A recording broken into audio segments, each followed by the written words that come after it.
And moving on. Now we have the quote of the day, which will lead into our final segment. The quote of the day. I hope you're ready for it. It's a good one.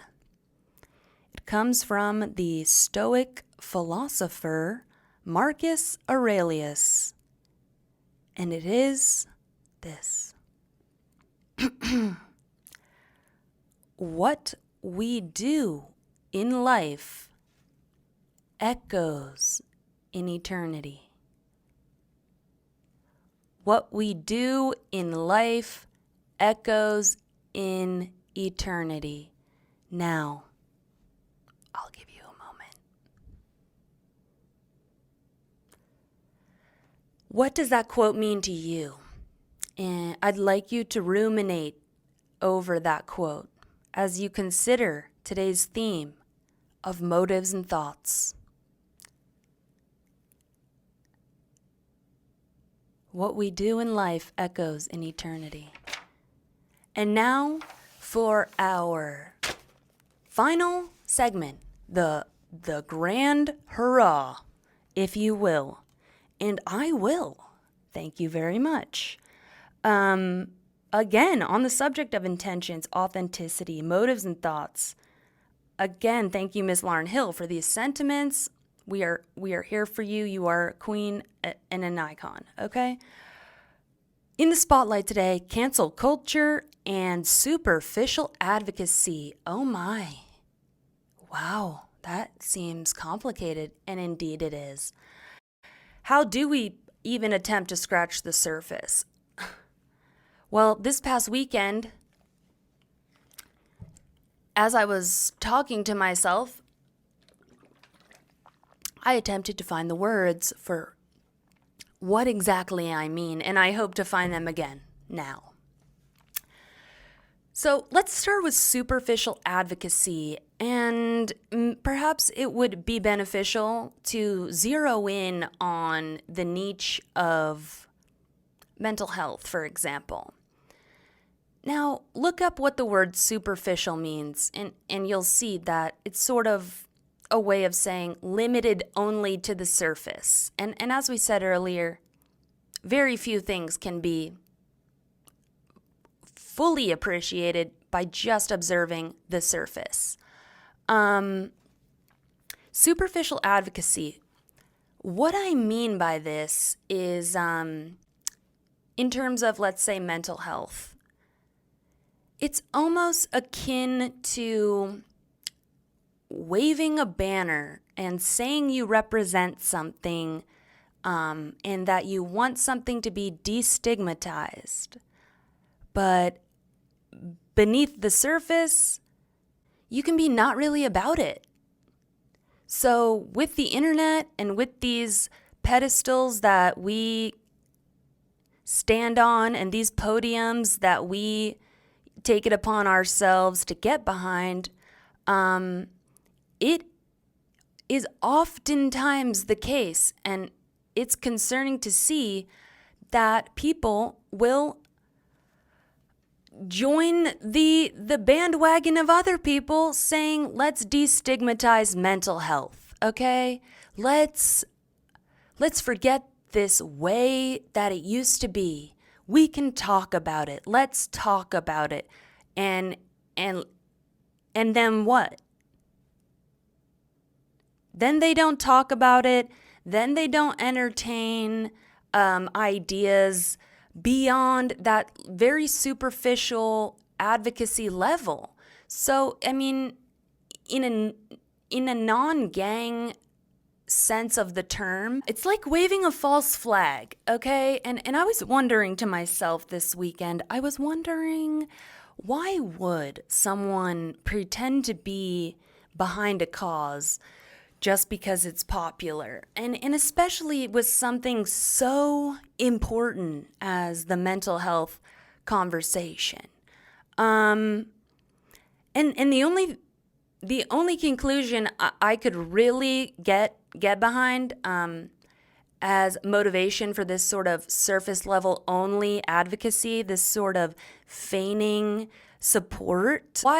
would people engage this type of superficial advocacy? And quite honestly, it can be boiled down to it's good for their image. So that it leads to a lot of questions. It's like, what am I supposed to do with that information? Also, what kind of message does that send? Do you want to further perpetuate this trend in society? And is that good enough? It's not, in my opinion. Okay? So either talk about it and be about it, or don't talk about it and don't be about it.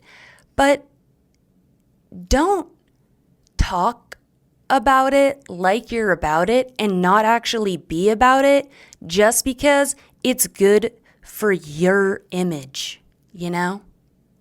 Because there are people who actually need answers and they need opportunities.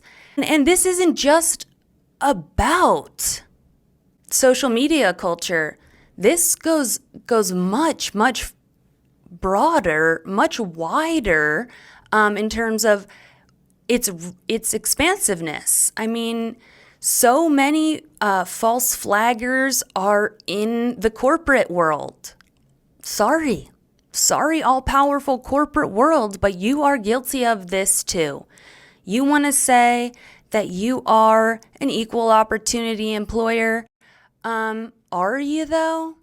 You want to say that you wouldn't discriminate against someone on the basis of mental health. Is that true? Or are you just a superficial advocate? Does that statement not exist in your model of business beyond the fact that it's a statement and it's a good PR thing to say? And this can even go as far as the legislative level because, quite frankly, I mean, I can imagine that the initial push was rooted in good intentions for this equal opportunity movement. But, I mean, how is it enforced? I would love to know, and I should have researched it more, and I will, but I think that the superficiality precedent has been set by the law. They're like, you know what? People feel discriminated against because of XYZ.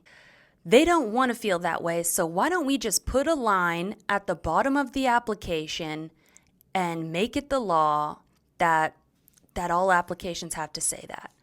And then my following question is, what's being done to ensure that people are within the bounds of this requirement? I'd venture to guess that not enough is being done because, again, this like trickle-down effect of superficial advocacy, it's like the coronavirus of sentiments. I mean, not to downplay that, but I'm just saying it is worse than that. Keep it in mind. Don't be a false flagger. Don't wave a banner and say, let's destigmatize this, and then not commit to it. You know what I mean? And I'm not speaking from theory. I'm speaking from experience. I've seen this with my own eyes. And maybe I'll include more of that later, but really this isn't about making me think. It's not about me. But if you need my credentials, I'll give them to you, you know? Right now, it's not pertinent information. Now that we've addressed superficial advocacy, my final statement would be just dig a little deeper, okay? Is that asking too much? Talk about it and be about it, or don't at all. Cool.